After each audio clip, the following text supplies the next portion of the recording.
Dicen que el metro de la Ciudad de México nunca duerme, pero muy pocos saben que tampoco descansa. Millones de personas lo usan todos los días sin imaginar que, bajo los rieles y los túneles, se acumulan historias que jamás aparecen en las noticias. Casos que no se explican, reportes que se archivan, grabaciones que desaparecen y trabajadores que prefieren guardar silencio. Todo comienza igual. Un turno nocturno, una última corrida, una estación casi vacía y algo que no debería estar ahí. El primer caso ocurrió un lunes, poco después de las 11 de la noche, en la línea 3. El operador llevaba más de 15 años trabajando en el sistema. Conocía cada curva, cada vibración normal del tren, cada sonido habitual de los túneles. Por eso, cuando sintió el golpe seco bajo las ruedas antes de llegar a centro médico, supo que algo no estaba bien. Frenó de inmediato. El protocolo es claro. Si se detecta un objeto en vías, se reporta y se espera indicaciones. Desde la cabina, miró por el espejo lateral y alcanzó a ver una silueta levantarse lentamente desde el piso del túnel. No era un trabajador de mantenimiento. No llevaba casco ni chaleco reflejante. Era una figura delgada, completamente negra, como si la luz no lograra tocarla. Caminaba entre las vías sin prisa, arrastrando los pies, y cada paso producía un eco que no coincidía con la acústica normal del túnel. El operador intentó hablar por radio, pero solo recibió estática. Cuando volvió a mirar, la figura ya estaba frente al tren, observándolo fijamente. No tenía rostro visible. Solo una forma humana imposible de describir con precisión. El operador cerró los ojos un segundo, convencido de que el cansancio le estaba jugando una broma. Al abrirlos, no había nada. Al día siguiente, pidió su cambio de línea. Nunca volvió a conducir de noche. Semanas después, comenzaron a circular rumores entre el personal de limpieza de la línea 1.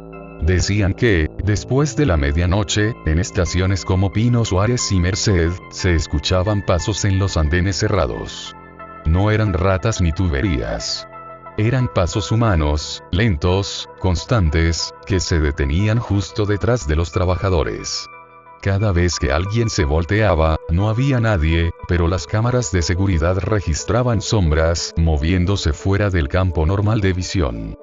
Curiosamente, esas grabaciones se perdían al día siguiente, como si nunca hubieran existido. Uno de los vigilantes decidió revisar personalmente una de las estaciones tras recibir múltiples reportes.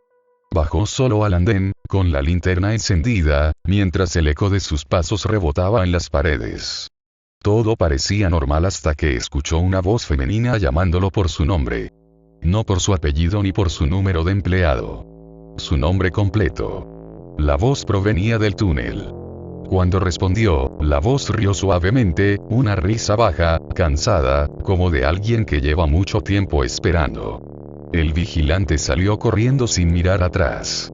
Renunció 2 días después. Pero el caso más inquietante empezó a circular entre los operadores veteranos, aquellos que llevan décadas en el sistema. Hablan de una estación que no aparece en los mapas actuales. Una estación antigua, construida durante las primeras etapas del metro, que fue clausurada tras un accidente del que nunca se dio información oficial. Dicen que algunos trenes, especialmente durante las últimas corridas, se detienen ahí por error. Las puertas se abren solas. El aire es más frío. Las luces parpadean. Y en el andén, hay personas esperando inmóviles, en silencio, mirando fijamente al tren. Un operador novato aseguró haber vivido eso en su primer mes de trabajo. Juró que el tren se detuvo entre Valderas y Juárez, en un punto donde no debería haber estación. Vio azulejos viejos, señales oxidadas y anuncios publicitarios de décadas pasadas. Las personas en el andén vestían ropa antigua. Nadie se movía. Nadie hablaba. Cuando las puertas se abrieron, una de esas personas levantó lentamente la cabeza y sonrió. El operador cerró las puertas de inmediato y aceleró sin autorización. Al reportarlo, sus superiores le dijeron que ese tramo no tenía ninguna estación intermedia. Le recomendaron olvidar el asunto. Desde entonces, cada cierto tiempo, algún usuario afirma haberse bajado en una estación que no reconoce. Un lugar donde el reloj parece detenido, donde el aire pesa y el silencio duele en los oídos. Personas que suben a un tren normal y aparecen horas después en otra línea, sin recordar cómo llegaron ahí. El sistema siempre responde lo mismo. Error humano, confusión, cansancio. Pero el metro guarda memoria. En los túneles se dice que quedaron atrapadas las almas de quienes murieron en accidentes, suicidios y derrumbes que jamás se hicieron públicos. Algunos trabajadores aseguran escuchar lamentos cuando el tren se apaga. Otros han visto reflejos en los vidrios que no corresponden a ningún pasajero. Y algunos, los más callados, aseguran que hay noches en las que el metro decide quién puede salir y quién no. Y lo peor de todo es que estos casos no son aislados. Apenas son el inicio. Después de que comenzaron a circular esos relatos, muchos pensaron que se trataba solo de historias para asustar a los nuevos. Pero el metro tiene una forma particular de demostrar que algo no es una simple coincidencia. Fue entonces cuando surgieron los reportes de pasajeros que nunca llegaron a su destino. Personas que ingresaron con boleto registrado, pasaron los torniquetes, quedaron grabadas por las cámaras y jamás salieron por ninguna estación. Uno de esos casos fue el de una estudiante universitaria que abordó la línea 2 un jueves por la tarde. Las cámaras la captaron claramente entrando a la estación Hidalgo, con mochila y audífonos puestos. Pagó su pasaje, bajó al andén y subió al tren. Eso fue lo último que se supo de ella. Su familia denunció la desaparición, y al revisar las grabaciones, el personal del metro confirmó algo inquietante. La joven nunca descendió del tren en ninguna estación. El convoy completó su recorrido completo. No apareció en ninguna cámara. No bajó en ninguna terminal. Era como si el metro se la hubiera tragado. Días después, un operador de esa misma línea reportó que, durante su turno nocturno, vio a una joven sentada sola en el último vagón. Coincidía exactamente con la descripción de la estudiante desaparecida. Estaba inmóvil, mirando fijamente el piso. El operador decidió avisar a seguridad, pero cuando el tren llegó a la siguiente estación y se revisó el vagón, no había nadie. En el asiento donde ella estaba, el metal estaba frío, como si nadie se hubiera sentado ahí en horas. Otro caso ocurrió en la estación Pantitlán, uno de los puntos más grandes y confusos del sistema. Varios usuarios han afirmado escuchar su nombre entre la multitud, incluso cuando viajan solos.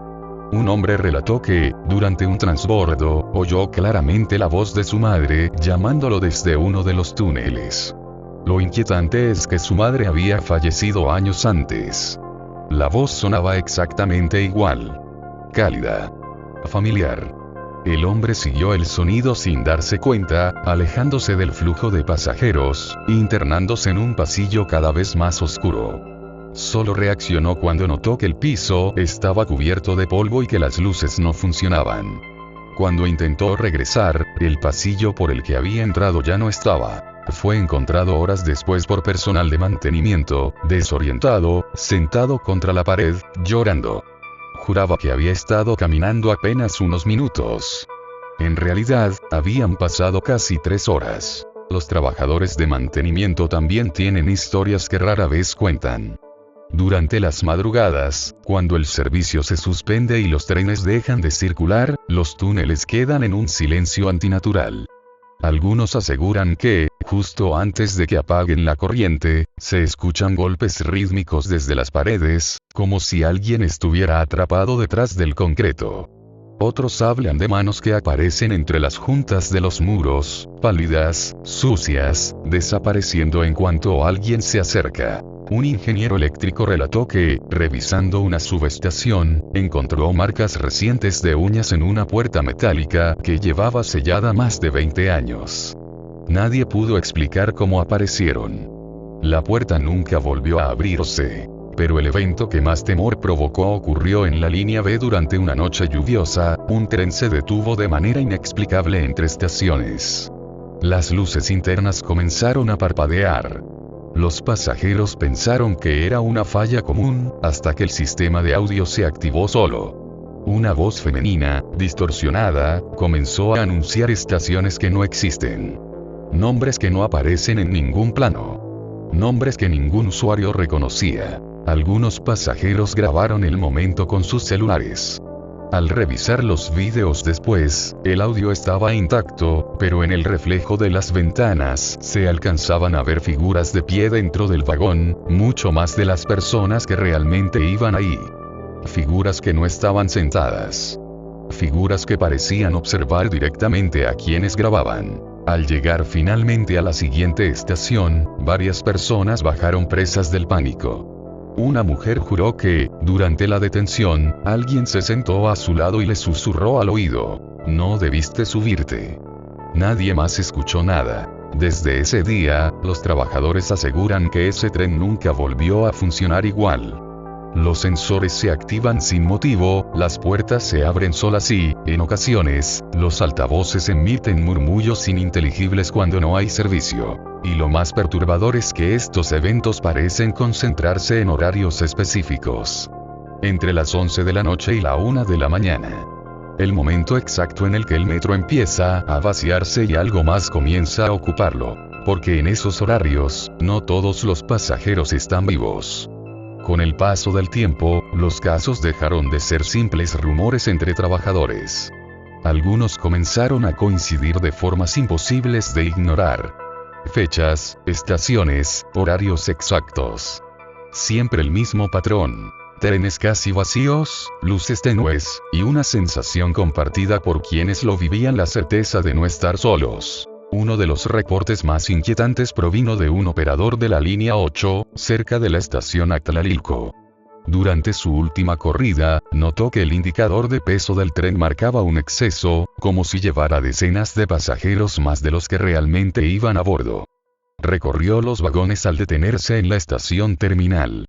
Estaban prácticamente vacíos. Solo había 3 personas, sentadas muy separadas entre sí, sin moverse, sin mirarse. Aún así, el sistema insistía en que el tren estaba lleno. Cuando el operador regresó a la cabina, vio algo que lo dejó paralizado. En el vidrio frontal, reflejados detrás de él, había cuerpos de pie, apretados como en hora pico. Personas sin rasgos definidos, todos mirando al frente, todos en silencio absoluto. El reflejo desapareció en cuanto parpadeó. Al volver a mirar, el indicador de peso marcaba normal. Ese mismo operador pidió hablar con un supervisor. Nunca regresó a su puesto. En la línea 7, varios usuarios comenzaron a reportar un fenómeno extraño en estaciones profundas como Mixcoac y Barranca del Muerto. Aseguraban que, al quedarse solos en el andén, escuchaban respiraciones detrás de ellos. No eran ecos. No eran corrientes de aire. Eran respiraciones humanas, lentas, demasiado cercanas. Al voltear, solo encontraban el túnel oscuro. Algunos alcanzaron a ver una figura asomándose brevemente desde la curva del túnel, como si alguien estuviera observando, esperando el momento exacto para salir. Un joven relató que, mientras esperaba el último tren, notó que la pantalla de llegada marcaba un convoy que nunca aparecía. El tiempo seguía avanzando, pero el tren no llegaba. Entonces escuchó pasos acercándose desde el túnel. No corrió. No gritó. Se quedó inmóvil, convencido de que era un trabajador. Cuando la figura salió a la luz, se dio cuenta de que no tenía rostro. Era una silueta humana sin facciones, con el uniforme antiguo del metro. Al darse cuenta de que lo estaban mirando, la figura levantó un brazo y señaló directamente hacia el túnel. En ese instante, el tren real llegó, con un estruendo que hizo desaparecer todo. El joven jamás volvió a usar esa línea. Pero hay una estación que aparece constantemente en casi todos los testimonios, sin importar la línea o el año. La estación Pino Suárez. Construida sobre antiguos terrenos rituales, atravesada por túneles que se cruzan a diferentes niveles, y con pasillos que incluso los trabajadores más antiguos evitan recorrer solos. Personal de limpieza afirma que, al cerrar la estación, se escuchan cantos apagados provenientes de los túneles más antiguos. Cantos en un idioma que no reconocen, pero que provoca una sensación de angustia inmediata. Algunos aseguran que las paredes sudan un líquido oscuro en ciertas madrugadas. Otros han visto figuras arrodilladas entre las vías, completamente quietas, que desaparecen cuando se encienden las luces de emergencia. Una mujer que trabajaba como taquillera relató que, una noche, un hombre se acercó a la ventanilla pidiendo un boleto. Vestía ropa mojada, como si hubiera salido de un lugar subterráneo. Cuando ella le dijo el precio, el hombre dejó monedas antiguas sobre la bandeja. Monedas que ya no circulan desde hace décadas.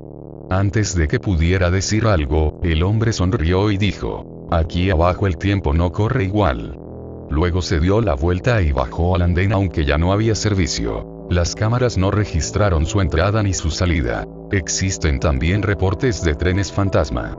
Convoyes que aparecen en los monitores de control, recorren una línea completa y desaparecen sin dejar rastro. No tienen operador asignado. No consumen energía registrada. No figuran en ningún sistema. Sin embargo, los sensores confirman su paso. Algunos trabajadores afirman haberlos visto pasar a toda velocidad por túneles vacíos, con las luces encendidas y las puertas cerradas, llenos de sombras en su interior. Y cada vez que uno de esos trenes aparece, se reporta una desaparición ese mismo día. El metro de la Ciudad de México es una red viva. Un organismo que respira, que recuerda y que, según quienes lo conocen de verdad, exige algo a cambio de mover a millones todos los días. Algo que se lleva poco a poco, sin que nadie lo note. Porque hay pasajeros que suben al metro y jamás vuelven a salir. Conforme pasaban los años, algunos trabajadores comenzaron a notar algo todavía más inquietante. El metro parecía reaccionar a las personas. No a todas, solo a ciertas. Como si detectara debilidad, miedo o algo que no terminaba de encajar con el mundo de arriba. Los operadores decían que había pasajeros que no proyectaban reflejo en los vidrios, otros que no aparecían en las cámaras, aunque estuvieran sentados frente a ellas. Nadie sabía cómo reportarlos sin quedar como loco, así que la mayoría optaba por el silencio. Uno de los casos más perturbadores ocurrió en la línea 5, cerca de la estación Consulado. Un grupo de amigos regresaba de una fiesta y decidió tomar el último tren. Eran risas, empujones, bromas. Todo normal. En una estación intermedia subió un hombre alto, con la cabeza ligeramente inclinada y las manos metidas en los bolsillos. No levantó la mirada en ningún momento. El ambiente cambió de inmediato. El vagón quedó en silencio, como si alguien hubiera apagado el sonido. El aire se volvió pesado. Uno de los amigos intentó reír para romper la tensión, pero la voz se le atoró en la garganta. El tren se detuvo entre estaciones sin explicación. Las luces se apagaron por unos segundos. Cuando regresaron, el hombre ya no estaba, pero en el suelo había marcas de pies mojados, avanzando lentamente hacia la puerta que nadie había abierto. Uno de los jóvenes empezó a llorar sin saber por qué. Dijo que sentía que algo se había quedado dentro de él, observándolo desde atrás de los ojos. Días después, ese mismo joven comenzó a hablar solo, a decir que escuchaba el ruido del metro incluso en su casa, incluso dormido. Terminó internado. Nunca volvió a ser el mismo. En los centros de control, algunos técnicos aseguran haber visto cosas imposibles en los monitores. Cámaras que muestran andenes llenos de personas cuando la estación está cerrada. Pasajeros que caminan en cámara lenta, con movimientos torpes, como si no entendieran del todo cómo funciona su cuerpo. En ciertas grabaciones, se alcanza a ver a personas que miran directamente a la cámara y sonríen, conscientes de que están siendo observadas. Uno de esos técnicos cometió el error de pausar una de esas grabaciones. Al hacerlo, la imagen se distorsionó y la pantalla mostró durante un segundo un túnel completamente distinto, más angosto, con paredes antiguas, cubiertas de símbolos tallados. Desde el fondo, algo se movía hacia la cámara.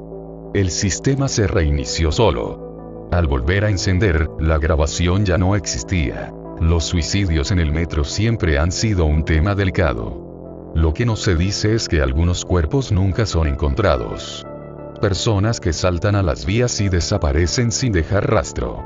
No hay restos. No hay explicación. Solo el reporte de que algo activó los sensores. Algunos trabajadores creen que esos cuerpos no se van, se quedan. Se mezclan con el sistema. Se convierten en parte de él. Un operador afirmó que, durante una madrugada, escuchó claramente a alguien llorando en el túnel. Pensó que era un animal herido. Cuando se acercó con la linterna, iluminó a una mujer sentada entre las vías, con la cabeza entre las manos. Al levantar la luz hacia su rostro, el llanto se detuvo. La mujer levantó la cara y sonrió. Sus ojos estaban completamente negros. El operador cayó hacia atrás. Cuando logró levantarse, no había nadie. Desde entonces, cada vez que entra a un túnel, escucha ese mismo llanto, siempre detrás de él. Hay quienes aseguran que el metro tiene zonas que no aparecen en ningún plano. Ramales antiguos, túneles sellados, estaciones inconclusas. Lugares donde el concreto es más viejo, el aire es más frío y el silencio es absoluto. Dicen que ahí es donde van a parar los que no salen. Donde el tiempo se detiene. Donde los trenes fantasma descansan. Algunos trabajadores han recibido advertencias directas de superiores. No caminar solos, no responder voces, no mirar fijamente al túnel cuando las luces parpadean. Y, sobre todo, nunca seguir a alguien que te llame por tu nombre si sabes que estás solo. Porque una vez que respondes el metro ya sabe que puedes escucharlo. Y cuando el metro te reconoce, comienza a buscarte. A partir de ese punto, los casos comenzaron a adquirir un tono distinto, como si el metro ya no solo reaccionara a las personas, sino que empezara a elegirlas. Algunos usuarios repetían patrones sin saberlo. Siempre la misma hora, la misma estación, el mismo vagón. Personas que decían sentirse inexplicablemente atraídas a bajar a un andén específico, aunque no fuera su destino. Algo las empujaba a quedarse un poco más, a no subirse al siguiente tren, a esperar. Una mujer que trabajaba en un hospital relató que, durante semanas, soñó con la estación Chabacano. No con los pasillos normales, sino con uno que no reconocía, largo, mal iluminado, con paredes húmedas. En el sueño siempre caminaba hasta el final, donde se escuchaba un tren acercarse. Una madrugada decidió bajar ahí, convencida de que solo era cansancio. Mientras caminaba por el transbordo, notó una puerta metálica entreabierta, cubierta con señalamientos viejos. No recordaba haberla visto antes. Sintió una presión en el pecho, pero también una calma extraña, como si alguien la estuviera esperando. Del otro lado de la puerta no había pasillo. Había un andén antiguo. Las luces eran amarillas, débiles. Un tren estaba detenido, con las puertas abiertas. Dentro, había personas sentadas, inmóviles, mirando al frente. Algunos tenían heridas visibles. Otros parecían simplemente agotados. Cuando la mujer dio un paso hacia atrás, la puerta se cerró de golpe. Las cámaras nunca registraron ese momento. La mujer apareció horas después en otra estación, deshidratada, con la ropa cubierta de polvo. No volvió a soñar jamás. Los operadores también comenzaron a notar algo alarmante. Algunos trenes regresaban con más pasajeros de los que habían salido. Personas que no estaban en el registro inicial. Nadie los había visto subir. Nadie los veía bajar. Permanecían en los vagones hasta que el servicio terminaba. Al apagar el sistema, esos vagones aparecían vacíos. Un supervisor admitió, en voz baja, que existen reportes clasificados. Casos que nunca llegan a prensa. Historias de trenes que se detienen exactamente 7 minutos en puntos específicos del túnel. Siempre 7. Siempre en el mismo lugar.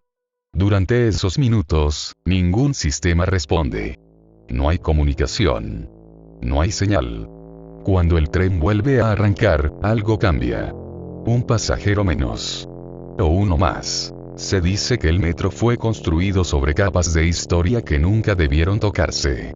Antiguos caminos, drenajes coloniales, restos de templos y espacios que, según creencias antiguas, no debían sellarse.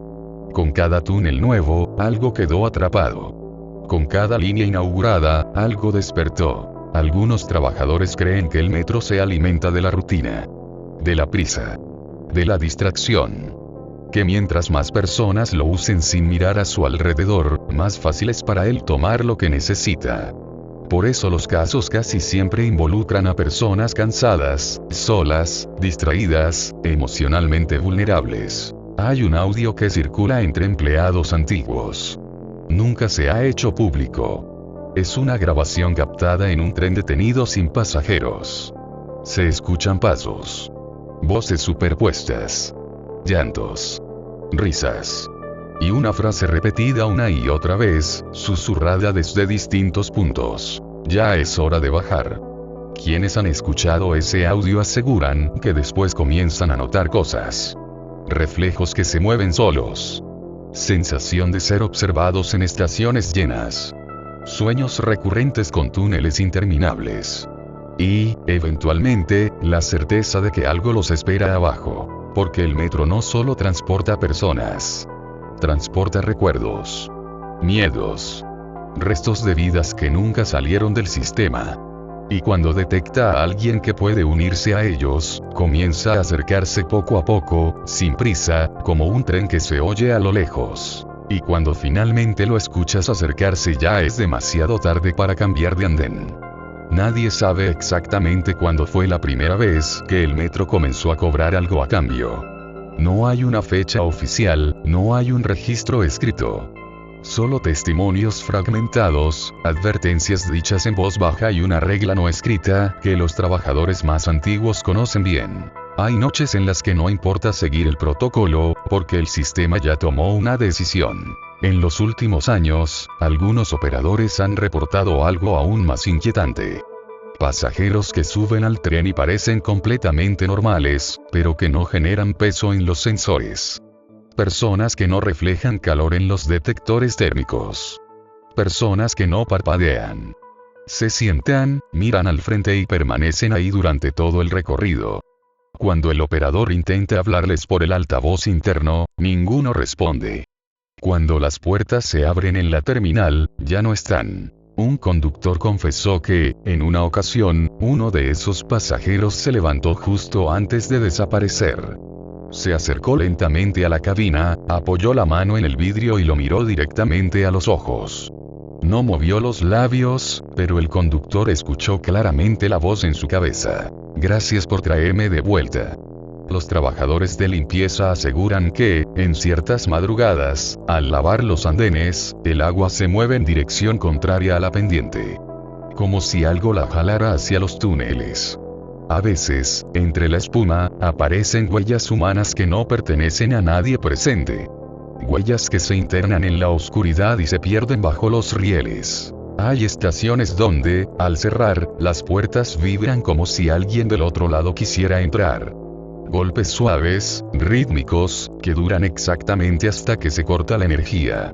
Después, silencio absoluto. Algunos vigilantes dicen haber visto rostros pegados al vidrio desde el túnel, observando con paciencia. Se habla de una lista no oficial. Un registro mental que el metro mantiene. Personas que lo usan demasiado tarde, demasiado solas, demasiado distraídas. Personas que, sin saberlo, ya fueron marcadas. Por eso hay usuarios que sienten una incomodidad inexplicable al bajar en cierta estación. Un impulso de correr. Un miedo repentino sin causa. Es el instinto advirtiendo algo que la razón no puede explicar. Quienes han estado a punto de no salir cuentan lo mismo.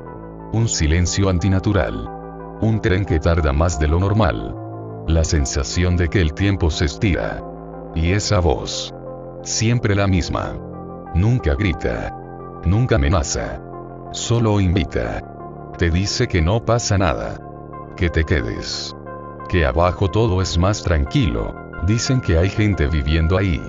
No muertos exactamente. Algo intermedio. Pasajeros eternos que ya no recuerdan quiénes eran, solo saben que esperan.